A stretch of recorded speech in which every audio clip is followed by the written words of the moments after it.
The Telecommunications Regulatory Commission, TRC, delivered on its promise to give participants not just a dash from the past, but also an educational experience for all age groups at their open house event. The 2014 World Telecommunications Information Society Open House Day, held under the theme "From Then to Now, Look Where We Have Come," was opened by Communications and Works Minister Mark Vanterpool, who described the event as an educational journey dating back to the early 1960s. This celebration has been a collaborative effort of the TRC and the various telecommunications operators for the good of the BVI. While this open house is a fun way to celebrate this day, this is also an educational tool that takes visitors from telecoms technology from 1961 to present. We could not have thought of a better way to celebrate over 50 years of telecommunications in the BVI than now, because currently the territory is celebrating 60 years of Virgin Islands emancipation celebrations. This is an extension of that celebration. The open house featured display booth, presentations, and giveaways by all players in the local telecommunications industry as they demonstrated their contribution to the BVI telecoms landscape. The TRC's open house event was held to observe World Telecoms Day, celebrated in May, but linked with the BVI's 60th emancipation celebrations. CCT Global Communications, formerly CCT Boatphone, the only local telecommunication company in the BVI, has been operating for the past 28 years. CEO Everard Penn spoke of CCT's contribution to emancipation celebrations. We continue to be a viable competitor within the space. We've made a huge investment recently to bring even new to technology, and we have the latest and greatest technology here in the BVI within the telecommunications sector. We're also super excited about Festival. We've got 2 troops in the parade which we've sponsored. We've sponsored a band.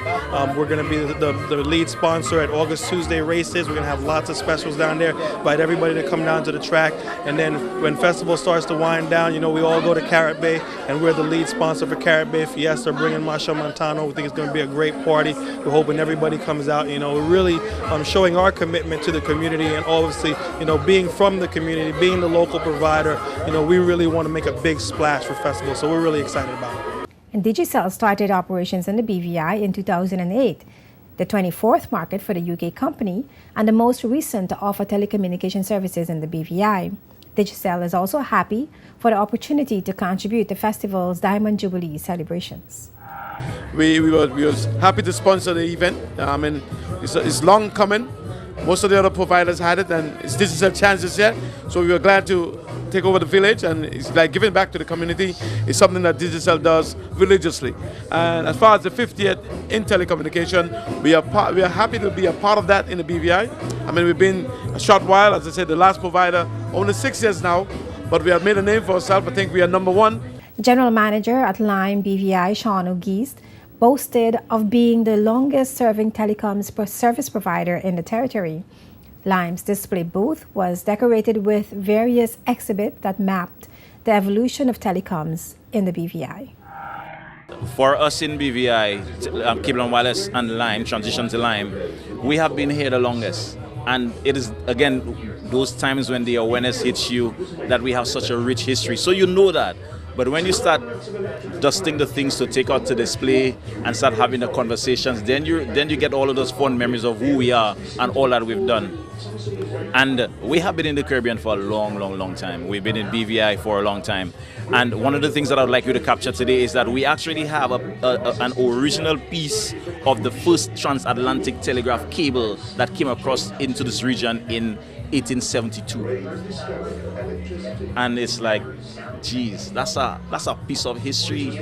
That was the time when the world changed, really, because if you can well imagine, communication, conversations, information, we should have had to go across the Atlantic via a ship, now coming across on a telegraph in a couple of minutes.